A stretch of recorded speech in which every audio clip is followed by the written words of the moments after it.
Oye, bueno, vamos a partir con el tema que se tomó la semana, sin duda, la decisión de parte de las confederaciones de camioneros de protestar, exigirle al gobierno de alguna u otra manera la aprobación de 13 proyectos de ley que desde su óptica podían garantizar la seguridad de su trabajo en la zona roja y en parte de la macrozona sur del país. Hubo cortes de ruta parciales, ¿no? 43 puntos entre Valparaíso y hacia el sur. No cortaron totalmente la ruta, pero sí en algunos puntos hubo bastantes problemas. Y esto está entremezclado de alguna u otra manera con la delicada situación que se vive en parte de Biobío, la Araucanía, gran parte de la Araucanía y también de los ríos. Hubo quemas, tenemos el caso de las cabañas de los Chaín Said, el papá del presidente de la democracia cristiana, lo que ocurrió en el lago Lanalhue. Me gustaría partir con una reflexión, digamos, de lo que ha sido esta semana. Mirna. Oye, a ver, yo quiero partir con lo del lago Lanalhue. Yo creo que este video que se viraliza con estas personas que están arrancando, ¿no es cierto?, de la quema de su casa. Ojo que esta gente vive en esas casas, no es que son las casas de veraneo, ¿no? Lo que hace aún más, digamos, temeraria la acción en el sentido que las casas están habitadas. Eso es lo primero que hay que señalar.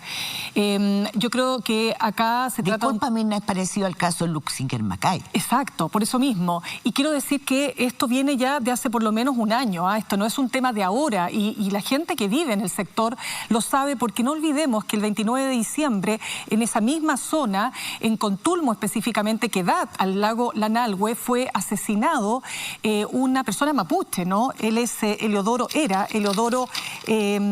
Rayman.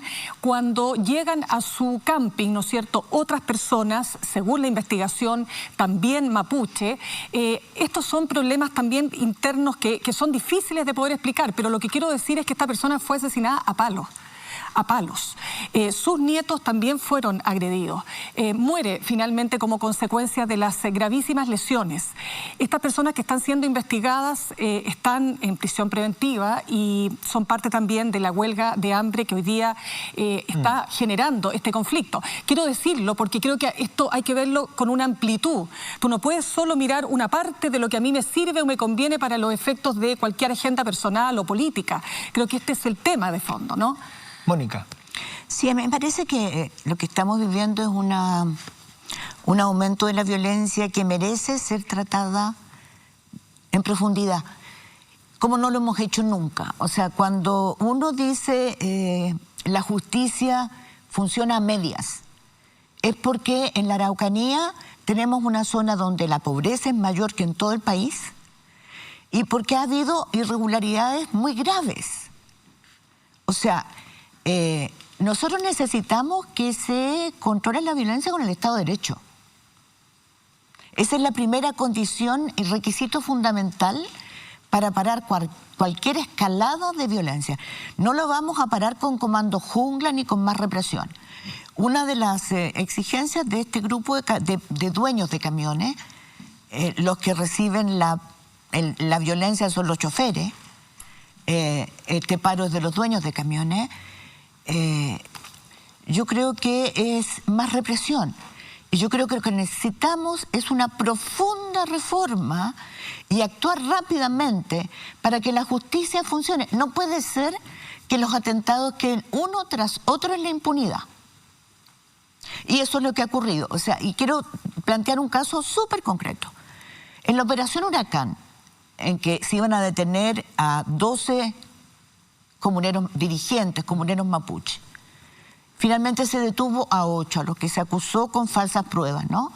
Como todos sabemos, se les inoculó, se les inyectó en sus celulares pruebas falsas que los acusaban de atentados terroristas.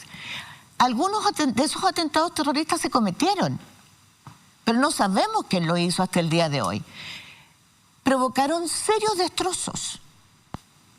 Entonces, lo que yo digo es que cuando tú tienes un ministro de corte que les acepta, como el ministro que se llama Abner Padilla, que acepta así porque sí, interceptar teléfono y una cantidad de medidas precautorias, invasivas, pero con antelación, sin pruebas suficientes.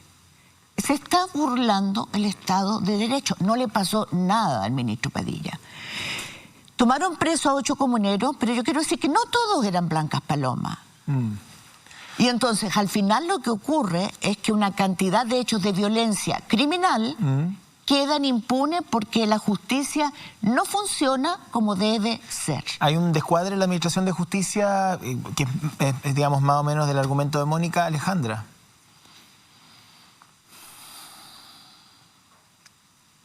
¿Alejandra? Sí, lo que pasa es que estaba escuchando como un eco, perdón. A mí me parece que hay distintas maneras de mirar el tema, digamos. Uno puede hacer énfasis en los atentados y la violencia.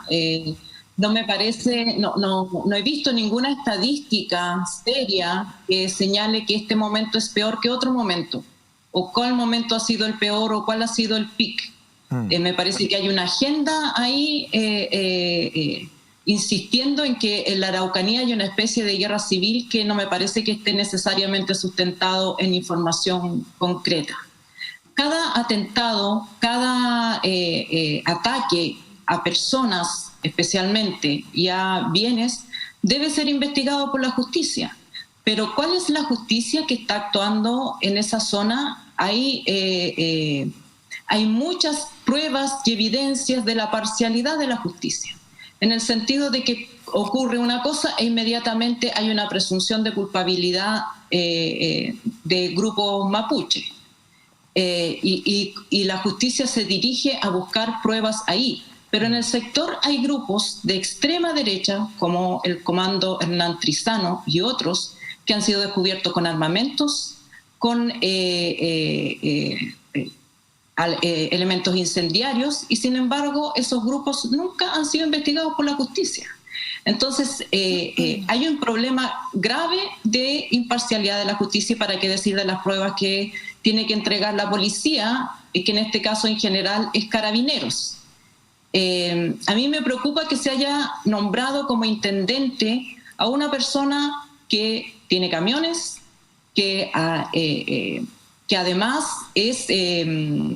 ha sido presidente de estos grupos de alguaciles, de amigos de Carabineros, porque no da garantías de imparcialidad. El tema de la justicia se tiene que abordar con transparencia e imparcialidad. ¿A quién te refieres específicamente? Al nuevo intendente. Que según la información que publicó Interferencia tiene relación con el negocio, digamos. Sí. Y luego con el negocio de los camiones. Exacto. Porque, el negocio porque convengamos que en la Araucanía hay varios negocios. No, sí, claro. Y el principal es el de la madera. Además están ligados, además vinculados directamente con el negocio de las empresas forestales, digamos, hay una unión. Y en general participan también de estas otras asociaciones como el APRA, que también son grupos violentistas. Entonces, si vamos a investigar la violencia, hay que investigar a todos los grupos, y la justicia tiene que partir de la base de las evidencias, sin prejuzgar y sin partir con un grupo en mente, porque entonces es muy fácil acumular pruebas falsas o todo lo que ya sabemos que ha pasado. Y el problema político, porque una cosa es que la justicia actúe y actúe bien, pero el problema político no lo va a resolver la justicia. La justicia puede investigar y castigar delitos, pero el problema político lo tienen que resolver las autoridades y lo tenemos que resolver como nación. Entonces, ahí no se puede usar una cosa para justificar la otra, o la inoperancia de la otra.